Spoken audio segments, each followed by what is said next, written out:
Otimista ou pessimista? Qual é a realidade nacional?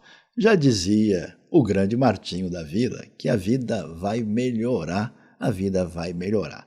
Mas será que vai melhorar? A verdade é que sem um toque diferenciado de origem eternal, não há como mudar a cultura e a realidade social. Por isso, fique em sintonia com a Bíblia e o Jornal. Este é a Bíblia e o Jornal, nosso momento especial de reflexão sobre aquilo que vemos no dia a dia, aquilo que está sempre na nossa sintonia e como é que nós fazemos a conexão com a sabedoria antiga, fazendo essa ligação entre a Bíblia e a nossa realidade. Hoje eu tenho alegria, satisfação, já que o nosso assunto é falar sobre cultura e sociedade. Temos conosco aqui Dr. Jonas Madureira. Dr. Jonas Madureira, especialista, conhecedor tanto da área de filosofia como também da área teológica. Ele é professor da Universidade Mackenzie, tem doutorado pela Universidade de São Paulo, é um dos mais reconhecidos pensadores evangélicos na realidade brasileira e nós temos a satisfação de ter ele conosco hoje para esse bate-papo bastante importante. Jonas, bom dia, grande prazer ter você comigo, com a gente nessa conversa aqui entre a Bíblia e o Jornal. Muito bom, Sai. Uma alegria enorme estar aqui com você, principalmente pela amizade, pela longa trajetória caminhando juntos e para discutir um tema para lá de especial, importante, me interessa muito. Eu acho que é um tema da ordem do dia, uma alegria enorme estar aqui com você. A alegria é nossa, a satisfação é nossa. Eu ia até entrar em assuntos futebolísticos com você, mas esse não é o momento para mim, né? Eu sei que você está no momento triunfante e eu estou no momento um pouquinho mais complicado, né? Mas indo para falar sobre as notícias que não sejam essas aqui, eu estava vendo esses dias, agora mesmo em 2023, saiu uma reportagem interessante da revista Exame. E a revista Exame, claro, todo mundo conhece, né, o seu perfil, discutindo questões que dizem respeito à sociedade, particularmente com um enfoque na questão da economia. E aí, nessa tendência nossa de fazer essa questão de economia, com a questão social, né, tudo aquilo que envolve o anseio da humanidade da gente ter uma sociedade melhor, apresentava o fato de que lá estavam os países com o melhor índice de desenvolvimento humano do planeta. E ao mesmo tempo, né, a gente ouviu a notícia que doeu um pouco aqui, que o Brasil perdeu posições. O Brasil, que tem um potencial gigantesco, né, está na posição número 87, que é muito aquém do que nós podemos fazer na nossa realidade. Agora, Jonas, eu dei uma olhada e eu achei curioso, né? Ali o número 1 da lista da Exame é a Suíça. E aí eu estava vendo lá os 12 primeiros e é interessante, tirando ali talvez Hong Kong e Singapura, que tem uma peculiaridade, são cada um é uma cidade-país, né? E tem, claro, eu conheço os dois lugares, eles são realmente excepcionais, interessantes, mas os nomes que eu me lembro ali, eu vi Suíça, Alemanha, Islândia, né, Holanda, Suécia, Noruega, Dinamarca, Finlândia, Austrália. Acho que o único um pouquinho diferente ali era a Irlanda, né? E você que tem, né, acompanhado muito a história da cultura, a história das ideias, como é que ela se reflete dentro da sociedade, como é que você observa isso? Primeiro, você acha que esse índice de desenvolvimento humano faz sentido? Os elementos que fazem parte daquilo ali refletem uma realidade desejável e me ajuda a entender aqui por que esses países são protagonistas nessa tentativa de medir a vida melhor de cada sociedade. Muito bom, Sam. Eu acho que é com pesar que a gente vê essa situação toda, né? Óbvio. Mas, por um lado, o que parece ser algo atualíssimo, não é? Porque de fato a notícia é recente, a gente percebe que isso é um problema, trata-se de um problema já desde o século XIX. Você pega, por exemplo, quando você estava falando, estava me lembrando do poeta lusitano Antero de Quental. Opa! Em 1871 ele publicou uma das análises que eu acho primorosas. Todo aquele que analisa a cultura brasileira deveria ter a obrigação de ler. Porque apesar de ser do século XIX, o título do artigo que ele escreveu chama-se Causa da Decadência dos Povos Peninsulares. Que coisa! E já no século XIX ele estava fazendo um tipo de análise que ecoa muito com o que você acabou de dizer. Ele faz uma análise e percebe o seguinte: por que países de origem protestante são prósperos, estão cada vez mais prosperando, e não é só em... Interessante, quase todos esses países do IDH elevado são de formação protestante. Pois é, você falou Dinamarca, Noruega, Alemanha. Todos eles, né? É. E veja, o Antero de Quental está analisando e dizendo, olha, não está só falando do poderio econômico. O curioso é que ele está falando também da arte, do desenvolvimento da arte. A gente aqui no Brasil tem às vezes uma visão de que o protestantismo ele seria completamente avesso à cultura, à arte, etc. Mas se a gente dá uma voltinha... estereótipo, né? É o estereótipo. A gente dá uma voltinha na Europa mesmo, qualquer que seja, a gente já percebe que essa visão não é tão correta assim. Tá? Mas enfim, o que o Antero de Quental tentou mostrar ali como um problema é, olha, se a solução que ele oferece, né, na comparação correto ou não, isso fica para os acadêmicos estudarem e cada vez mais levantarem outras teses, etc. Mas o problema que ele mostrou é que olha, o que eu estou constatando é o seguinte: os povos peninsulares padeceram do ponto de vista de diversas situações, não só do ponto de vista econômico, mas do ponto de vista cultural, enquanto que os povos que foram forjados dentro de uma visão de mundo protestante avançaram do ponto de vista não só econômico, mas também do ponto de vista cultural.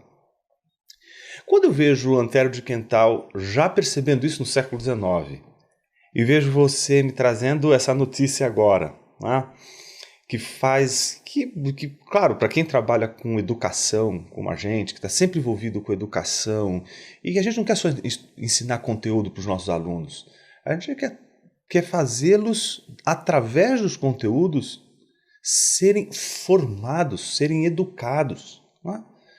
Então, isso causa uma certa tristeza, mas, ao mesmo tempo, a indignação de Antero de Quental parece permanecer.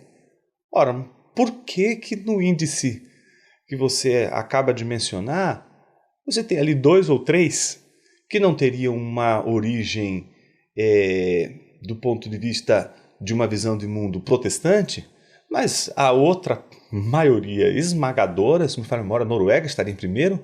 Né? Suíça, Noruega. Então, isso, Suíça ou Noruega, que tem uma herança protestante, uma visão de mundo, pelo menos em sua natureza ali inicial e desenvolvedora, não é, protestante, tem um avanço do ponto de vista não só econômico, mas também do desenvolvimento humano, como um todo, envolvendo cultura. Eu tendo a pensar, Sayão, que há uma discussão que a gente não consegue travar hoje com muita clareza, porque a gente tem alguns entraves emocionais, inclusive. Porque é como falar de futebol. Opa, assunto complicado isso. Deixa eu tomar um copo d'água aqui. Você pode... Veja, seu time, não é porque seu time está indo mal, né, que você pode agora simplesmente jogar tudo para o alto dizendo, vou abandoná-lo. Não, porque de alguma forma, né, a coisa está ali, né? Está ali. Tá guardado. Então, às vezes a gente tem dificuldade de fazer essa nossa análise peculiar, porque esse tipo de análise envolveria uma reflexão profunda sobre a nossa própria visão de mundo. E eu tendo a pensar, Sayão, que é muito mais fácil a gente observar a visão de mundo do outro do que analisar a nossa própria visão de mundo. O Lewis dizia uma coisa muito, muito curiosa. diz isso num sermão, se me fala melhor, chamado Teologia é Poesia, né? Em que ele diz assim: todo ser humano ama a visão de mundo que possui. Com certeza, é o que parece. Então o que acontece? O sujeito, ele não vai conseguir perceber os entraves de sua visão de mundo porque ele está tão preso a ela que ele não consegue fazer aquela autocrítica. Autocrítica não é uma coisa fácil de ser feita. Essa capacidade de você observar-se a si mesmo, ela exige uma espécie de capacidade de observar você mesmo sem ficar dodói com aquelas questões que você, quando vai tocar, você diz assim, puxa, isso aqui é um problema. E eu penso, Sayão, que boa parte da nossa autocrítica passa, mas de longe passa naquilo. Às vezes eu vejo algumas análises do nosso contexto brasileiro que as pessoas estão criticando o que, em relação ao mundo europeu e etc., é justamente o nosso trunfo. Pois é. Veja, o que é maravilhoso na nossa cultura brasileira, se de repente acontece alguma coisa aqui que a gente não está esperando, a gente... Já não estava esperando desde muito tempo. E a gente vai lá e dá um jeito e resolve. Para conseguir um improviso lá tá difícil. Para conseguir um improviso lá, se falta o regente do coro... Quebra da dominação. Vamos cancelar o culto hoje. Então, eu acho que a gente tem coisas que são muito positivas. Mas, óbvio, tem outros aspectos que são... É necessário a gente pensar. Então, se de um lado o improviso é algo importantíssimo, que sem ele não teria jazz, por exemplo, pois é. O que seria do jazz sem o improviso? Seria difícil, né? Seria difícil. Mas, ao mesmo tempo, nem tudo pode ser só improviso. Então, me parece que a gente deixa escapar pelos dedos a autocrítica quando a gente, na comparação, não percebe os elementos que temos na nossa cultura que são os elementos fortes, mas ao mesmo tempo não consegue transcendê-los. Primeiro, eu acho que falta, de alguma forma, essa apropriação da nossa cultura. A gente se desapropria muito facilmente dela, não consegue reconhecer aqueles elementos fundantes da nossa cultura e, por essa razão, a gente não consegue pensá-la. E não consegue pensá-la de uma maneira em que a produção cultural ela seja uma produção de desenvolvimento, de crescimento. Isso, por um lado, parece ser um bom caminho. Mas, por outro, Sayão, agora eu penso aqui não como alguém que só está olhando para a análise da cosmovisão, análise de visão de mundo, autocrítica, mas como um cristão. Eu entendo que o Evangelho é um ponto central na vida não só de uma cultura, mas também de uma pessoa que transforma. Que transforma. Todas as vezes que a gente coloca, me parece, que qualquer coisa que não seja o Evangelho nessa centralidade, né, e que vai ocupar esse lugar, a gente vai ter desequilíbrios, a gente vai perder o jogo. Quando a gente volta para o Evangelho, eu acho que a gente tem muito mais condições de desenvolver uma cultura sadia. E eu não estou dizendo aqui que... Não estou me referindo apenas àquela cultura religiosa dos domésticos da fé. Eu estou dizendo uma produção cultural que contribui para a esfera pública. Então, deixa eu tentar entender. Se eu estou acompanhando bem a sua colocação aqui, a gente não precisa nem deve abrir mão da nossa brasilidade, né? Quer dizer, não estamos dizendo aqui, que seria legal se a gente fosse suíço, fosse norueguês, né? Não é essa a questão. Mas você está falando do Evangelho e aí muita gente talvez acompanhando a gente está pensando, agora o pessoal vai usar o assunto para defender a religião deles. Mas o foco aqui é o seguinte, nós não estamos nesse momento considerando propriamente detalhes da dogmática ou questões propriamente da teologia, né, no intramuros aí dessa discussão, mas assim, existem elementos nessa tradição protestante de construção de cultura e sociedade que no mínimo merece atenção. Inclusive eu li um artigo interessante falando que muito daquilo que você vê do desenvolvimento histórico recente de lugares como Coreia do Sul, Taiwan, Japão, Hong Kong, Singapura, interagiu de maneira muito forte com a tradição, vamos dizer, do mundo de base protestante e considerou esses elementos na tentativa de reconstrução ou de construção da sociedade. Acho que um exemplo extraordinário é a Coreia do Sul, hoje, que em algumas décadas se tornou metade cristã e ela tem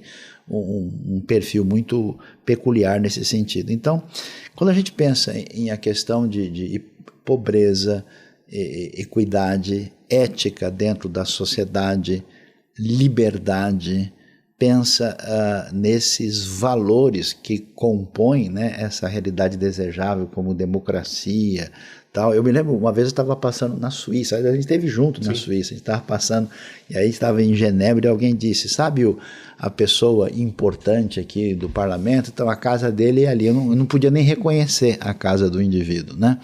E aí, até eu perguntei para várias, nunca consegui ninguém que pudesse me responder de cabeça quem que é o presidente da Suíça, porque, tipo, ele é irrelevante. Então, o que acontece? Você, como um analista da história, até do ponto de vista social, econômico, filosófico, quais são esses elementos que a gente tem presente numa sociedade protestante que são promissores na construção de uma sociedade e incentivam a cultura de maneira produtiva e que talvez a gente deveria ter a humildade de aprender com essa galera, né? E depois eu quero fazer pergunta difícil para você. Tá bom. Eu entendo, Sayão, que nessa abordagem da questão dos motivos, das razões, um autor que a gente pode até discordar dele de determinados pontos e não concordar 100% com o que ele está dizendo, mas a gente não pode ignorá-lo, é Max Weber. Tá? Quando ele escreve, né, e fala sobre a ética protestante, o espírito capitalista, ele vai descrevendo, apesar de que, de uma maneira redutora, o que ele vai fazer? Ele vai pegar uma corrente do protestantismo, vai pegar a análise de um puritano, que é o Richard Baxter, e vai reduzir todo o protestantismo ao Baxter. Então, isso do ponto de vista de quem está enxergando o tal da ética protestante, já é limitado. Puxa, é bastante limitada a visão do puritanismo, do protestantismo, como ele está enxergando ali. Mas ok, há algo, apesar da redução, há alguns elementos que ele nota que são importantes e que dizem respeito, sobretudo, a essa ética protestante, que é uma ética, em primeiro lugar, pautada na liberdade. Essa ética pautada na liberdade começa com o próprio tratamento das Escrituras. Tá? Quando Lutero propõe uma tradução para o vernáculo, né, para a língua do povo, o alemão vai ler o texto, ele não está dizendo que agora os alemães eles podem criar doutrinas, eles podem fazer teologia do jeito que eles quiserem, interpretarem a Bíblia do jeito que eles quiserem. Não, o que Lutero está dizendo é que agora vocês são livres para lerem o texto, vocês não precisam de um tutor. Livre exame. Exato, para fazer esse livre exame. Aí a palavra é bem apropriada. Ele tem a liberdade de examinar o texto. Então, essa liberdade que vai, de uma maneira consistente, forjando a noção do indivíduo. Não precisa do sacerdote ler para ele. Esse é o ponto. Então, você vai ter, óbvio, que uma ênfase no indivíduo. Ah, mas Jonas, então isso quer dizer que o protestantismo ele é individualista? Então alguns fazem esse tipo de pergunta, meus alunos vivem fazendo esse tipo de pergunta. Então quer dizer que aí nasce o individualismo capitalista, etc. Faz um balaio de gato que não, calma. Veja, não existe protestantismo sem noção comunitária. Entende? O contexto protestante não é um contexto marcado pelo individualismo. A gente tem que tomar muito cuidado com essa perspectiva, tá? Porque há uma noção muito forte de comunidade, mesmo e sobretudo no contexto alemão. De lei, né? De lei, inclusive. Agora, a ênfase no indivíduo e na liberdade, óbvio, vai favorecer as iniciativas. Então você vai ver um Lutero que vai dizer, olha, produza o seu melhor sapato, né? Faça o melhor sapato com o preço mais adequado possível. Né? Então, há uma noção de justiça também, né? Ou seja, não é fazer um sapato que seja espetacular e que, porque ele é espetacular, agora você pode pesar na valoração, né, financeira dele. Não. Você acha que há uma desplatonização da teologia? A coisa entra na vida prática? Veja, Sayão, o que você está falando faz tanto sentido que até na pintura isso aparece. Por exemplo? Veja, você tem a pintura medieval centrada nas figuras bíblicas, né? Você tem o Cristo sempre pintado, você tem a Maria sempre representada, a Pietà, né? Você vai ter as hostes, né? Você vai ter os anjos, você vai ter sempre uma pintura sacra. Os protestantes vão pintar fruta, vão pintar o campo. Pensa, por exemplo, esses primeiros pintores holandeses, pensa um Rembrandt, pensa esses pintores que vão representar não apenas o sacro, mas a vida comum. Lucas Cranach. O Cranach, por exemplo. Albrecht Dürer. Dürer inclusive, ele foi um dos pintores que, quando raptaram Lutero, ele achou que Lutero tinha morrido. Ele chega a dizer, e agora? Quem vai nos pregar o evangelho? Porque a pintura dele era uma pintura que visava mostrar também as pessoas.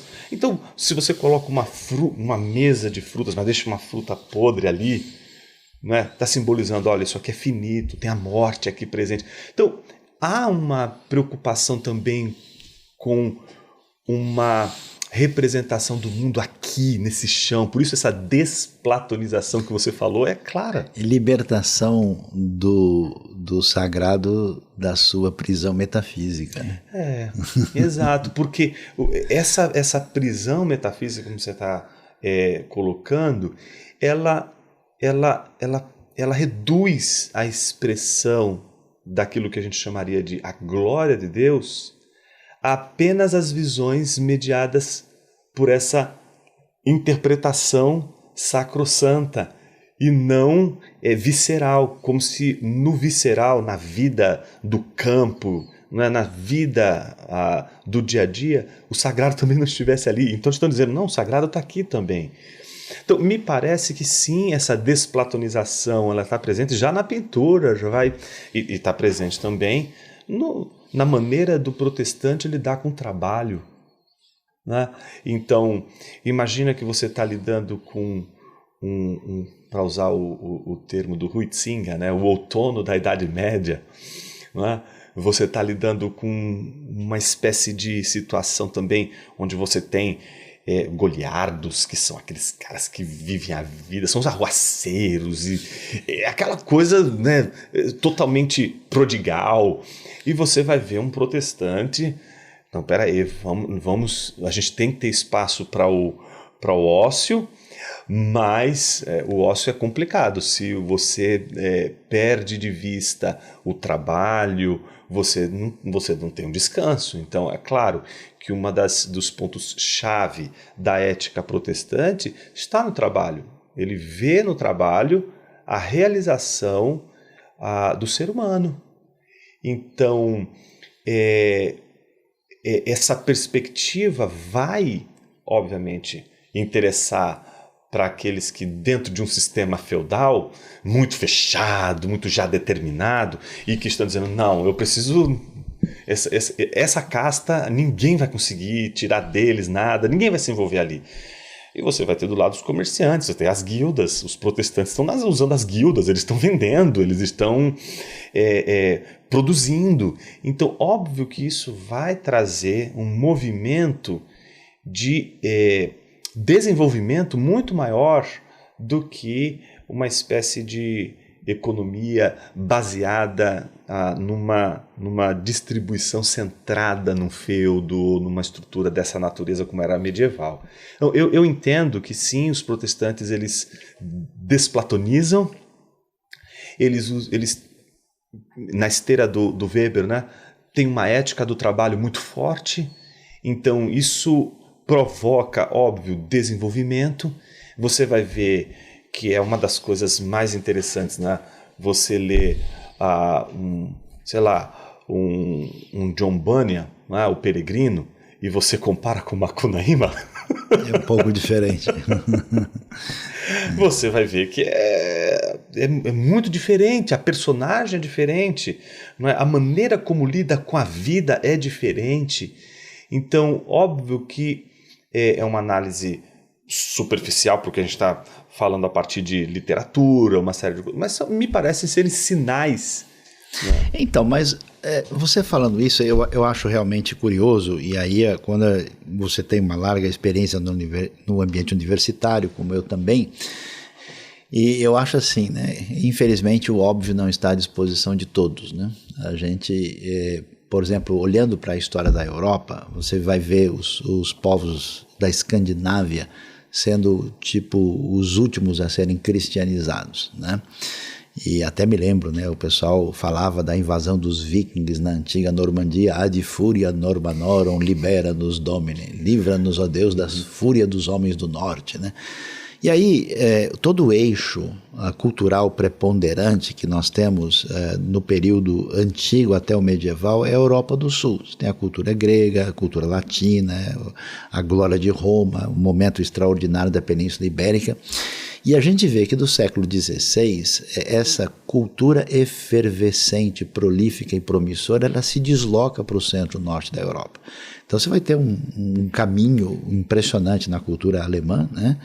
Mesmo na sua formação pós-reforma, depois no Die Aufklärung, né? Com o iluminismo, com todo aquele monte de os povos de língua inglesa, com Inglaterra, as Ilhas Britânicas, a formação dos Estados Unidos e a Escandinávia, que sempre está assim, no hit parade, né? Da classificação do IDH.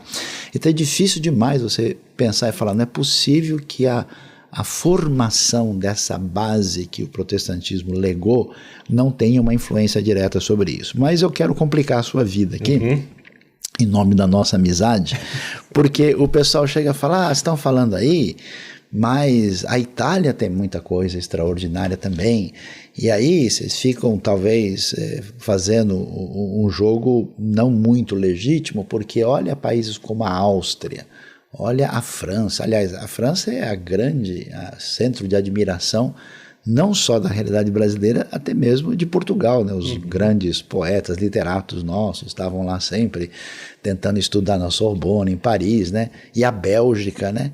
Esses países, ou essas referências, digamos, norte da Itália, ou principalmente a França, Bélgica e Áustria, eles não são, vamos dizer, antiprotestantes ou não protestantes, eles de fato têm um tipo de expressão católica semelhante ao que aconteceu na Península Ibérica, porque que a gente pode até dizer, a França nunca foi o que veio a ser a Europa Centro-Norte, mas como é que a gente lida com essa questão? É muito interessante, porque esse é, voltando ao poeta, né, lusitano, esse era o problema dele, porque ele dizia o seguinte: se a gente for olhar só para a Europa, não tem problema nenhum, porque a Europa toda é rica. Ok, toda desenvolvida. Mas quando a gente olha para os povos conquistados, aí é que a situação fica complicada, porque os povos conquistados por uma determinada parte da Europa tiveram um destino diferente da outra parte que foi conquistada também por europeus de uma outra visão, de uma outra perspectiva. Então você acaba tendo nos conquistados uma espécie de distinção. Mas, curiosamente, esse é um dos problemas do texto do Antério de Quental. Né? Isso não explica o porquê há o avanço ali na própria Europa. Agora, a Europa é muito difícil da gente analisar em contraste com os povos peninsulares, porque a gente está falando de uma civilização gigantesca. Por exemplo, eu tento explicar isso para o pessoal do direito, aos alunos do direito. Eu digo para eles o seguinte: vocês falam do positivismo, essa coisa toda, jurídica e tal. Por exemplo, você pega a sociologia, que é uma ciência que basicamente nasce no século XIX. Né? E você tenta comparar com o direito, que já tem os seus princípios na antiguidade. É uma ciência milenar. Entende? Então, existe muito tempo antes. Então, ela tem um lastro histórico muito gigante. Não dá para você comparar com a tradição conceitual da sociologia com a tradição conceitual do direito. É um mundo completamente diferente. Então, eu penso que você comparar sociologia com direito é como comparar os povos peninsulares com a Europa. A Europa, ela, do ponto de vista cultural, ela tem um legado enorme, gigante, uma produção que você não consegue ocultar. Ela é um elefante na sala. Entende? Você não consegue dizer que qualquer lugar que você vai na Europa, você vai ver ali um portão que era 300 a.C., não é? Sei lá, então você vai ter... Muita coisa. É muita coisa. Então, eu entendo que é complexa a formação do contexto europeu, para falar desses termos, porque você tem ali uma confluência tanto da visão de mundo greco-romana, como da visão de mundo judaico-cristã. O Ocidente, sem esses dois fundamentos, não existe. Não existe. Não é? Tudo que se faz na Europa, se estuda na Europa, você pega os pilares culturais da Europa, as raízes você vai encontrar tanto na literatura greco-romana como na literatura judaico-cristã. E eu não diria que você teria ausência de um em algum momento, não. Ela é presente e constante na produção, no desenvolvimento da Europa. Então você acha que ambientes como Áustria, França e Bélgica estavam numa relação de pertinência e conexão, vamos dizer, com o mundo menos medieval que ficou no Sul? Então o tipo de catolicismo e até de secularismo traz uma distinção de caminhada. Exato, mesmo porque você toca num outro ponto importantíssimo, sabe, que é o secularismo. O secularismo, ele é um produto do cristianismo ocidental. Com certeza. Nunca me esqueço que estava estudando na Universidade de Colônia, na Alemanha, tem um andar de cima que era só dos averroístas. Opa, estudavam Averroes. Exato, Averroes, a filosofia árabe, etc. E eu lembro que, numa das discussões que a gente teve lá, eu assisti uma exposição de um aluno, de um orientando lá do programa, e um dos que estavam ali na mesa perguntaram para ele, né? Mas e como o Islã lida com o secularismo? Ele olhou e disse assim: lidar com o quê? Não existe secularismo. O secularismo não é um problema para o Islã, é um problema para os cristãos. Ibn Shurud. Você tem uma outra situação, porque o secularismo... as pessoas elas acham que o secularismo, por exemplo, é um movimento antirreligioso. Não é um movimento antirreligioso, ele é primeiramente um movimento anticristão que só poderia surgir no meio cristão e usa o vocabulário cristão, inclusive. E usa todo o aparato que foi desenvolvido para reagir contra. Então, o secularismo ele é algo forte, algo presente, mas ele mesmo é devedor dos seus fundamentos dessa herança clássica que se herda não só da cultura greco-romana, mas sobretudo da cultura judaico-cristã. Então o secularismo não poderia surgir sem o benefício dessas civilizações. Agora, Jonas, a gente está aqui hoje no A Bíblia e o Jornal e estamos falando, né, sobre a questão de cultura e sociedade, como é que as diversas sociedades têm um equilíbrio promissor na sua maneira de ser e de viver. Então, estamos falando de economia, estamos falando de liberdade, de democracia, de educação, daquilo que é chamado de índice de desenvolvimento humano, e vendo aí como países de formação basilar protestante têm um destaque nessa classificação. E pensando sobre essa realidade aqui, juntamente com o meu amigo Jonas Madureira, eu tenho uma pergunta aqui, Jonas, um tanto quanto incomodante, que é o seguinte: Não faz tanto tempo eu vi um artigo, saiu até numa revista americana, dizendo, será que a América Latina está se tornando protestante? Aí avaliava o crescimento, digamos assim, evangélico, né? Em países como Brasil, Chile, Guatemala, né, que eram os principais destaques. E aí eu penso o seguinte, parece que nós temos aí mais de 60 milhões de evangélicos / protestantes na sociedade brasileira, com ou sem colesterol, né? Com todos os elementos mais complicados ou não. E aí essa nossa sociedade não está se tornando protestante. Eu ligo a TV, por exemplo, todo dia, acho que a maioria dos canais da TV aberta eu vejo alguém com a Bíblia lá, e ele está falando uma série de coisas. Quando eu leio um pouco de Calvino e Lutero, não reconheço tanta similaridade assim, né? Mas por quê?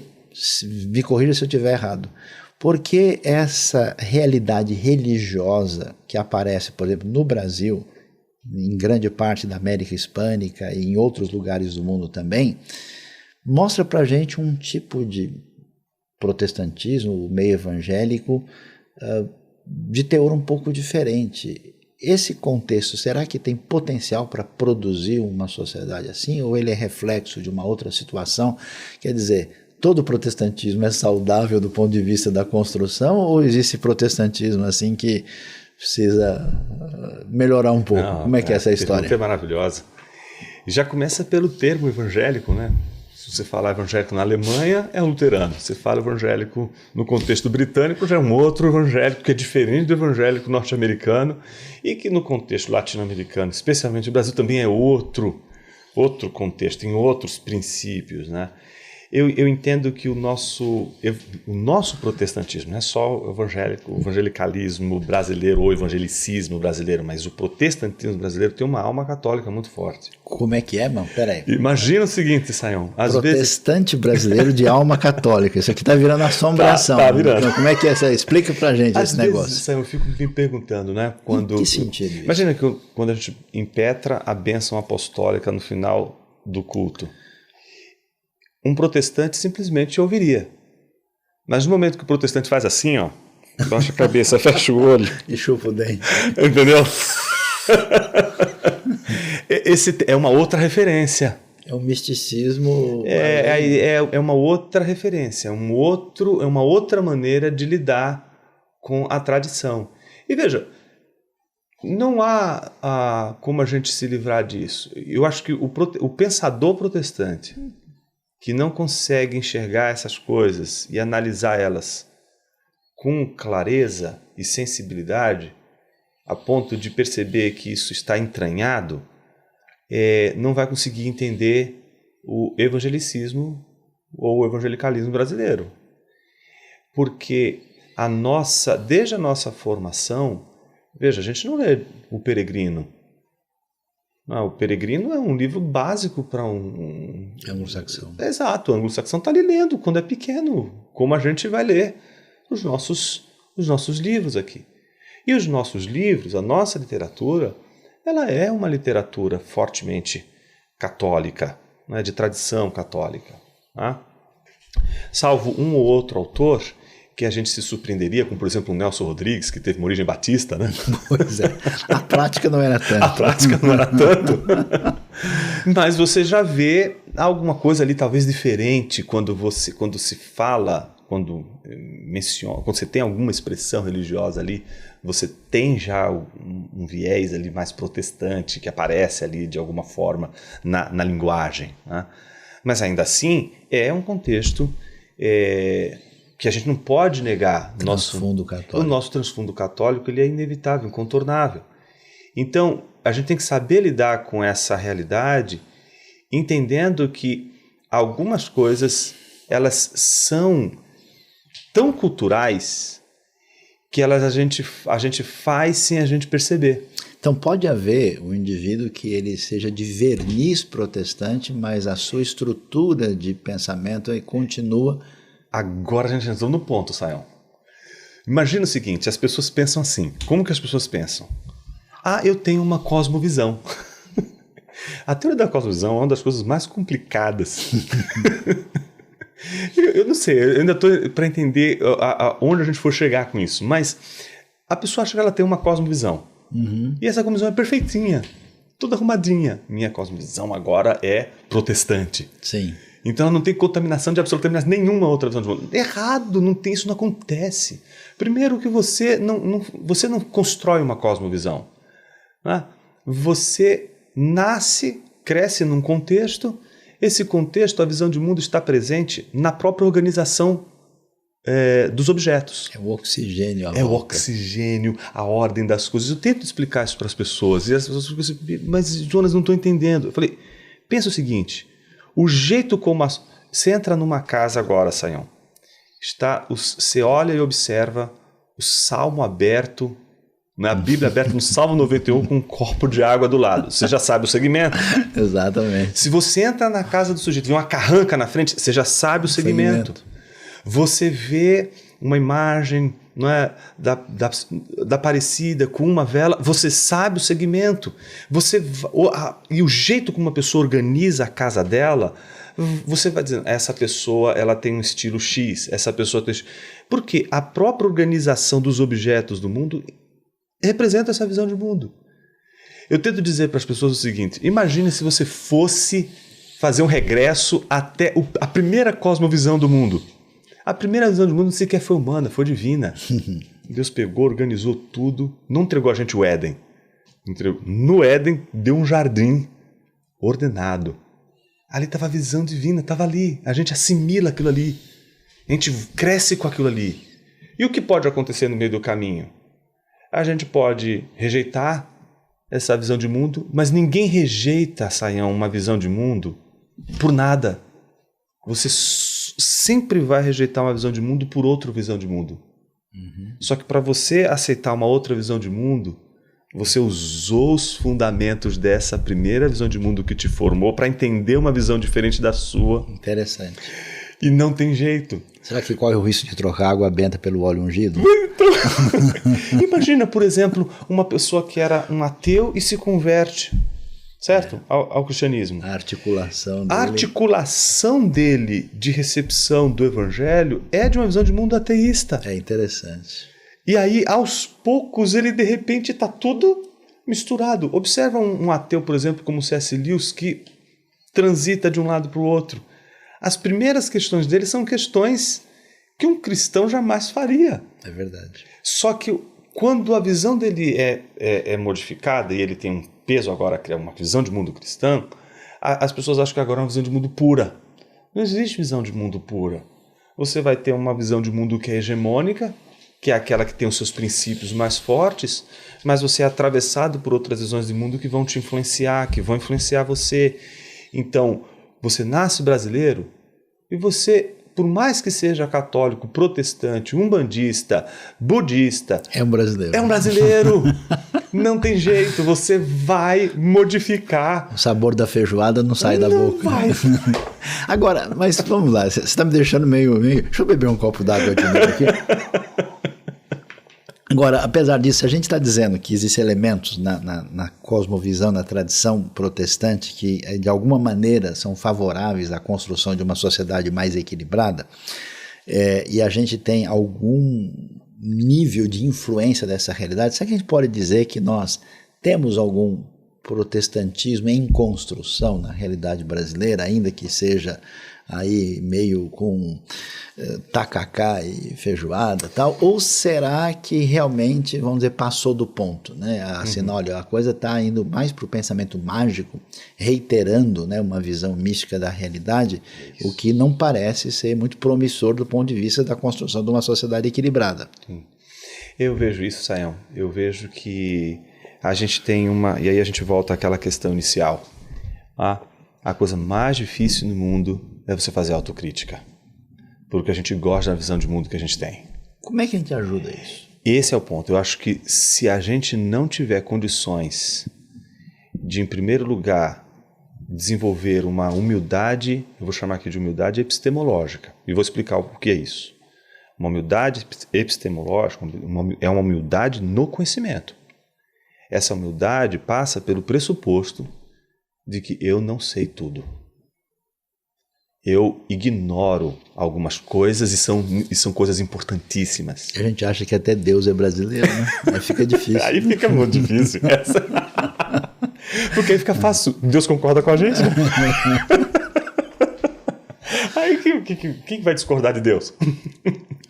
Então eu vejo, Sayão, que essa situação ela faz a gente, nessa humildade, baixar a bola e dizer assim, eu tenho pontos cegos e eu não estou enxergando e eu preciso do outro que de alguma forma me diga, bicho, o que você está fazendo aí não está certo. Mas como não está certo? Eu posso até brigar. Ok, mas escuta, tenta ouvir, reflete, né? Tenta refletir, alguma coisa pode estar errada aqui que eu posso consertar. E eu entendo, Sayão, que um país, uma sociedade, uma comunidade só passa limpo sua história se fizer autocrítica. E não existe autocrítica coletiva. Não dá pra gente fazer, vamos dar as mãos e fazer. A autocrítica ela passa quando ela é percebida pelos exemplos. Eu entendo, Sayão, e aí é uma influência de um pensador eu tenho lido recentemente, eu tenho admirado demais o que ele tem produzido. Óbvio, tem as minhas reservas, mas ele tem uma contribuição enorme, chama-se René Girard. E o Girard, ele fala uma coisa muito interessante. Ele diz que as culturas elas são mediadas por exemplares.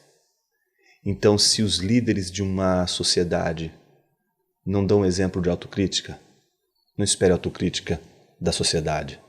Então, os faróis da cultura, os artistas, os religiosos, né, sacerdotes, pastores, presidentes, ministros, juízes, senadores, políticos, se a camada que lidera uma sociedade é incapaz de fazer autocrítica, como é que a gente pode esperar do povo autocrítica? Então, eu acho que ele tem toda a razão quando ele diz que o desenvolvimento de uma cultura começa quando a liderança é capaz de fazer autocrítica e mudar. E aí eu me pego numa situação que é a da tristeza inicial, da sua fala inicial. E eu entendo essa tristeza, porque a gente olha o nosso país e a gente viaja o Brasil, né, Sayão? E quando a gente viaja o Brasil e viaja para fora, a gente olha e fala assim, meu Senhor, a gente está sentado num tesouro. É extraordinário. É extraordinário. O que a gente tem aqui é uma coisa extraordinária, mas ao mesmo tempo a gente tem um aspecto autodestrutivo que me parece ser corrigível. Acho que sim, mas eu acho difícil a gente conseguir um caminho que não tenha na sua origem uma mudança naqueles que justamente seriam os educados, os cultos, as referências. Então, eu acho que passa um pouco por isso aí. Muito bom. Bom, estamos aqui praticamente encerrando o nosso momento de bate-papo aqui com o Dr. Jonas Madureira, entre a Bíblia e o jornal, né? O desafio de construção de uma sociedade promissora, com educação, com liberdade, com democracia, com progresso em diversas áreas, progresso social, um relacionamento adequado. E falamos aqui um pouco hoje da contribuição histórica da tradição protestante, como isso de alguma maneira deve ser percebido dentro da realidade brasileira. E eu quero agradecer, né, de coração, meu amigo Jonas, por ter estado com a gente aqui e convidá-lo, inclusive, para dar as suas palavras assim, de desfecho, né, e até mesmo uma mensagem final para os nossos queridos que estão conosco aqui neste dia especial de reflexão entre a Bíblia e o jornal. Obrigado, Sayão. Obrigado pela oportunidade de estar aqui conversando com você, falando com aqueles que têm acompanhado, não é, esse programa. Realmente, acho que a questão da cultura, como a própria palavra já evoca, né, é uma questão de jardinagem, é uma questão de cuidado E é tão interessante, que se você pega a natureza, parece que, né, uma árvore, as flores, elas não precisam do homem para se desenvolverem. Elas se desenvolvem. Mas as cidades não. Não brota a cidade das árvores, não brota a cidade da terra. A cidade, ela é como um relógio. Se o relógio para de funcionar, não tem nada dentro do relógio que faça o relógio voltar a funcionar. O relógio vai precisar do relojoeiro para consertar. Cidades precisam daqueles que fazem a cidade não só existir, mas a cidade se manter. Se os homens param de cuidar da cidade, a cidade morre. Porque a cidade não é como a natureza. A natureza tem o Criador, ela se mantém por causa do Criador, o Criador cuida da natureza e da natureza o poder da própria natureza se auto-refazer em vários contextos. Mas a cidade é uma tarefa dos homens. Os homens erguem as cidades, mas os homens mantêm essas cidades. E as cidades, elas existem desde o dia que nós saímos do jardim. Elas são uma saudade do jardim. A gente quer aquele shalom que a gente perdeu no jardim. E a gente tenta reconstruir esse shalom nas cidades, criando defesas, proteção, mas tudo aquilo que a gente faz com as nossas mãos não dura para sempre. E é por isso que aquele que garante a paz no jardim é o único que pode garantir a paz também nas nossas cidades. E essa é a palavra que eu quero deixar para todos aqueles que acompanharam a nossa conversa de hoje, saiam acreditando que a cultura, a cidade, aquilo que a gente recebe como responsabilidade para cuidar, depende da gente para que ela permaneça. Mas é porque depende da gente que ela não pode permanecer para sempre. A gente precisa de mais, precisa de Deus. Que bom. Muito obrigado, Dr. Jonas. Obrigado você que esteve em sintonia com a gente. Lembre-se, para falar de coisas antigas e atuais, aquilo que é importante para a vida e até para o social, acompanhe sempre Entre a Bíblia e o Jornal.